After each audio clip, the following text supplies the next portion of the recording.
बिस्मिल्लाहिर्रहमानिर्रहीम।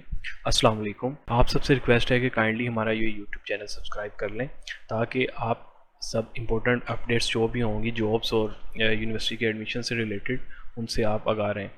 तो आज का जो हमारा टॉपिक ऑफ डिस्कशन होगा वो है यूएसएमएलई। तो बेसिकली यूएसएमएलई जो है ये United states medical licensing exam है, तो जिसे कि हमारे बहुत सारे डॉक्टर्स जो हैं बहुत से अरसे से ये परस्यू करते आ रहे हैं, ये वाला पाथवे। ठीक है, तो ये बेसिकली एक रेजिडेंसी का पाथवे, जैसे पाकिस्तान में एफसीपीएस का पाथवे होता है, तो ये अमेरिका में जो अपना जो लोग अपना कैरियर परस्यू करना चाहते हैं तो उनके लिए ये यूएसएमएलई का पाथवे है। ठीक है, और जैसे कि लंदन में जो है वो प्लैप होता है और ऑस्ट्रेलिया में एएमसी वगैरह होते हैं। ठीक है, तो बेसिकली जो आज हमारी डिस्कशन है वो यूएसएमएलई के रिलेटेड होगी। ठीक है, तो इसके बेसिकली 3 स्टेप्स होते हैं। ठीक है, ये स्टेप्स का मतलब है कि इसके एग्ज़ाम्स हैं। ठीक है, तो स्टेप 1 होता है जो कि बेसिक साइंसेस से रिलेटेड होता है। फॉर एग्जांपल के जो हम पाकिस्तान में फर्स्ट ईयर से लेकर 4th ईयर तक जो हम सब्जेक्ट्स पढ़ते हैं, तो ये उसमें बेसिकली टेस्ट होते हैं। जैसे कि बायोकेमिस्ट्री का इसमें अपना बेसिक्स में इसमें आ जाती हैं कि बायोकेमिस्ट्री वगैरह, बायोस्टैट्स, ये जो सारी चीज़ें हैं। ठीक है, उसके अलावा बाकी ये कुछ इसमें सिस्टम्स होते हैं, जैसे कि सीवीएस, रेस्पिरेटरी और रीनल वगैरह, जो भी ये सिस्टमिक वे में हम इसे लेके चलते हैं। तो बेसिकली मैं क्योंकि अपने स्टेप 1 से मैंने उसके साथ गो थ्रू हुआ हूँ और मेरा स्टेप 1 पास है, तो मैं आपको उसके रिलेटेड जो है ना वो डिटेल से जो है वो आपको गाइड करूँगा। ठीक है, तो मेरी जो राय है वो यही है कि आप अपना जो स्टेप 1 है वो अपनी एमबीबीएस की जर्नी के दौरान जो है ना वो आप कंप्लीट करें। ठीक है, तो मोस्टली स्टूडेंट्स जो हैं वो 3rd ईयर में या 4th ईयर में इसकी जो प्रेप है वो स्टार्ट कर देते हैं। ठीक है, जैसे कि इसके लिए जो रिसोर्सेज होते हैं वो यूवर्ल्ड होता है, ये एक किस्म का क्वेश्चन बैंक है।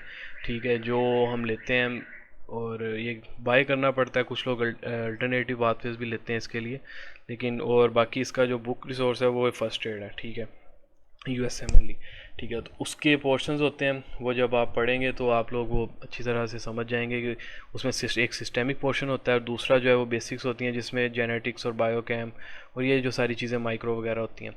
ठीक है, और यूवर्ल्ड जो है वो ये हमें एक क्वेश्चन प्रोवाइड करता है जो कि हमें सिखाता है कि कैसे एग्ज़ाम में हम कैसे टेस्ट होते हैं। ठीक है, वो हमारी प्रैक्टिस करता है और आलमोस्ट इसका भी 3600 एमसीक्यूज़ होते हैं।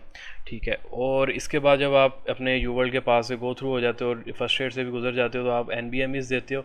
ये एक डेमो एग्ज़ाम्स होते हैं जो हमें यूएसएमएलई वालों की तरफ से प्रोवाइड किए जाते हैं ताकि हम अपने आप को टेस्ट कर सकें। ठीक है, तो इसके बाद फ्री 120 से हम गो थ्रू होते हैं। ठीक है, और देन आप अपने आप को असेस करके तो आप अपनी वो डेट वगैरह ले लेते हैं, तो आप ये टेस्ट वगैरह जो है ना इसे दे आते हैं। अच्छा, तो इसके बाद जो मेजर बहुत सारे लोगों का यही क्वेश्चन होता है कि इसके एक्सपेंस क्या है, तो क्योंकि ये एक्सपेंसिव पाथवे माना जाता है। ठीक है, जिसमें वेरिएशंस आती रहती हैं, तो अभी आलमोस्ट जो है ना स्टेप 1 की जो फ़ीस है वो है आलमोस्ट जो कुछ ये सेगमेंट्स में हमें देनी होती है। ठीक है, आई थिंक न्यू जो इनका सर्कल है उसमें आई थिंक आलमोस्ट 1500 के राउंड अबाउट है। ठीक है, ये है पहले जितनी, लेकिन स्टेप 2 की फ़ीस उधर से कम होगी। पहले आई थिंक $1000 के होते थे। ठीक है, और ये रजिस्ट्रेशन वगैरह डाल के ये $1500 की होगी।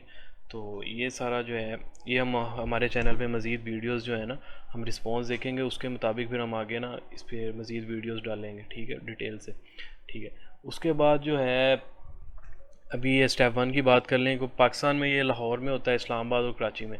लाहौर में इनका पहले सेंटर होता था एफसी कॉलेज में, और अब जो इनका सेंटर है वो इधर मॉल ऑफ लाहौर में, जिनाह उसके सामने कैंट में। ठीक है, तो उधर ये बेसिकली वो प्रो मैट्रिक वाले हैं जो एक इंटरनेशनल एग्ज़ाम कंडक्ट करवाते हैं, उन्हीं के सेंटर में ही होता है। स्टेप 2 सीके, इसका ये पहले स्टेप 2 सीएस होता था, और ये कोरोना की जो है इसके बाद जो सीके है ये स्टेप 2 सीके हो गया, तो ये पाकिस्तान में होता है।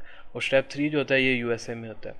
ठीक है, तो इसके बाद मैं आपको थोड़ा थोरोली तो नहीं, लेकिन मैं थोड़ा आपको इन शॉर्ट में मैं आपको बता देता हूँ कि कुछ LORs इसके लिए चाहिए होते हैं हमें।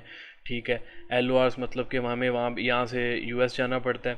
ठीक है, वहाँ पे अटेंडेंस के अंडर हमें काम करना पड़ता है, जिसे हम इन शॉर्ट के इंटर्नशिप कह लें, इलेक्टिव्स कहते हैं। कुछ लोग अपने एमबीबीएस के जर्नी के दौरान चले जाते हैं, ठीक है, और कुछ जो हैं वो अपने अगर एमबीबीएस के दौरान जाए तो इलेक्टिव्स होते हैं, उसके बाद अगर हम जाएँ तो ऑब्जर्वरशिप होती है, ठीक है। तो वहाँ से एलओआर्स चाहिए होते हैं हमें, ठीक है। तो कुछ पेड होते हैं, तो कुछ ऐसे ही फ्री में भी होते हैं, लेकिन ये आप पे डिपेंड करता है, ठीक है। तो देन हम अगर ये स्टेप 3 मोस्टली जो आजकल लोग कर रहे हैं वो ये कर रहे हैं कि जैसे ये यूएस में अपने एलओआर्स के लिए जाते हैं तो वहाँ पे स्टेप 3 जो है ना वो दे आते हैं। तो उसके बाद सितंबर में इनका मैच साइकिल अप्लाई होता है, वहाँ पे हमने एप्लीकेशंस देनी होती हैं, उसके बाद इंटरव्यूज़ की कॉल्स वगैरह आती हैं, और देन मार्च के अंदर इनकी शॉर्ट लिस्टिंग हो जाती है। जो सिलेक्ट हो जाते हैं कैंडिडेट्स उनको मेल्स आ जाती हैं, आई थिंक 17 मार्च तक, ठीक है। और बाकी ये स्टेप 1 के जो पासिंग क्राइटेरिया है वो 70, उनकी वेबसाइट पे तो यही मेंशन है कि ऑलमोस्ट 70% ऑफ एमसीक्यूज करेक्ट होने चाहिए। और स्टेप 2 का जो है वो अभी क्राइटेरिया जो है वो चेंज हुआ था लास्ट ईयर, जिसमें स्टेप 2 के मार्क्स, पासिंग मार्क्स 214 से लेके 218 तक हो गए थे, ठीक है।